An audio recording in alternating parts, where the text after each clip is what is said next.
Hi friends. మీరు చూస్తున్నారు 'Ravan Maharaj tech in Telugu'. And ఈ వీడియోలో వచ్చేసి ఆహ్, ఏదైతే మనకి రీసెంట్ డేసెస్‌లో అంటే ఏదైతే మనకి 2026 స్టార్టింగ్ నుంచి అనుకోవాలి. ప్రైజెస్ అనేవి ఇంక్రీజ్ అవుతాయి.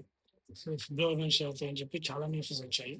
బట్ అది అనేది మనకి అంత తొందరగా ఇంప్లిమెంట్ అవుతదని చెప్పి అనుకోలేదు. అండ్ ఇప్పుడొచ్చేసి టాపిక్ ఏంటంటే, ఈ ఫోన్ ప్రైజెస్ పెరగడానికి మెయిన్ వచ్చేసి 10 రీజన్స్ ఉన్నాయి. అందులో వన్ బై వన్ నుంచి మీకు చెప్తాను. ఫస్ట్ వన్ వచ్చేసి అడ్వాన్స్ చిప్‌సెట్ తయారు చేయడానికి కొంచెం ఖర్చు ఎక్కువవుతుంది. అండ్ సెకండ్ వన్ వచ్చేసి అడ్వాన్స్ కెమెరా సిస్టమ్.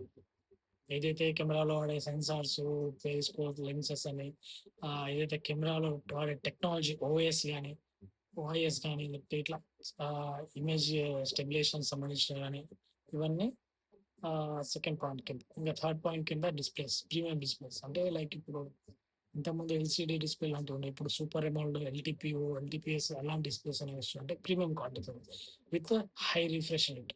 ఎక్కువ రిఫ్రెష్ రేట్‌లోనే వస్తుంది. And the fourth one is 5జీ నెట్వర్క్. ఇదైతే మనం వాడుతున్న ఫోన్‌కి తగ్గట్టుగా 5జీ నెట్వర్క్ సంబంధించిన టెక్నాలజీ ఏ ఫీచర్స్ రావాలని చెప్పి చేస్తున్నారు. 5 వచ్చేసి బ్యాటరీస్. బ్యాటరీస్‌లో గూడా ఆహ్, ఇంతకుముందు పోల్చుకుంటే 5000 అంటేనే చాలా ఎక్కువ. 4500, 5000 అంటే చాలా ఎక్కువుంటది. ఏదో ఒక 2, 3 ఇయర్స్ బ్యాక్ అప్పుడు అదే ఎక్కువ. ఇప్పుడొచ్చేసి 6000, ఈవెన్ 9000, 10,000 కూడా దాటిపోయింది. New battery technology and fast charging దానికోసం కూడా ప్రైస్ పెరిగిందని చెప్తున్నారు. And the sixth one is research and development. Company వాళ్ళు కొత్త ఇన్నోవేషన్స్ కోసం, డెవలప్‌మెంట్ కోసం అనేది డబ్బులు ఖర్చు పెట్టడానికి ఏమాత్రం వెనకాడట్లేదు. బిలియన్స్‌లో ఖర్చు పెడుతున్నారు న్యూ టెక్నాలజీ కోసం. And seventh one is imported taxes and GSTs. ఇంక ఎలక్ట్రానిక్స్ సంబంధించిన మీద అయితే కంపెనీ వాళ్ళకి ప్రెజెంట్ జీఎస్టీలు అవి అయితే కొంచెం ఎక్కువనే పడుతున్నాయని చెప్పి మెన్షన్ చేస్తున్నారు. అండ్ ఎయిత్ వన్ వచ్చేసి ఇన్ఫ్లేటేషన్. అంటే ప్రైస్ అనేది కంపెనీ వాళ్ళకి అక్కడి నుంచి మనకి షిప్పింగ్‌కి అయ్యే ఖర్చు. నైన్త్ వన్ ఇది వచ్చేసి బ్రాండ్ వాల్యూ.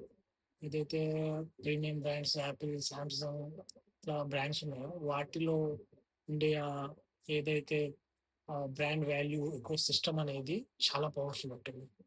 దాన్ని మెయింటెనెన్స్ చేయాలంటే మినిమమ్ ఖర్చనేది ఉంటుంది. సో, ఏదైతే 10థ్ వన్ లాస్ట్ ఫీచర్ ఉందో ఇదొచ్చేసి మెయిన్ ఏఐ ఫీచర్స్. ఇప్పుడొచ్చే ప్రతి ఫోనొచ్చేసి ఏఐ ఫీచర్స్‌తోనే వస్తుంది. అండ్ ఏఐ ఫీచర్ లేకుండా అయితే ప్రెజెంట్ మార్కెట్‌లో ఏఐ ఫోన్ రావట్లేదు. మిడ్ రేంజ్ దగ్గర నుంచి హై ఎండ్ మోడల్స్ వరకు అన్నీ ఏఐ ఫీచర్స్‌తోనే వస్తున్నాయి. మనం ఏఐ లేకుండా ఆర్టిఫిషియల్ ఇంటెలిజెన్స్ అనేది సపోర్ట్ లేకుండా ప్రెజెంట్ ఉన్న జనరేషన్‌లో ఇప్పుడు ప్రెజెంట్ ఉన్న ఈ రోజులలో మనం చేయాలంటే కష్టమైపోతుంది. ప్రతి దాని మీద ఏఐతో లింక్ అనేది మనకి ఖచ్చితంగా ఉంటుంది.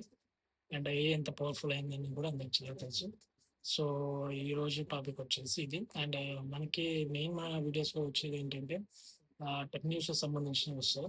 అండ్ అన్బాక్సింగ్, రివ్యూస్ అనేవి కూడా ఇంకా నెక్స్ట్ తర్వాత చిన్నగొస్తాయి. అండ్ ఇప్పుడిప్పుడే అన్నీ స్టార్ట్ చేయడం జరుగుతుంది. అండ్ మన బడ్జెట్‌లో కూడా అయిపోవాలి కాబట్టి కొంచెం టైం పడతాయి.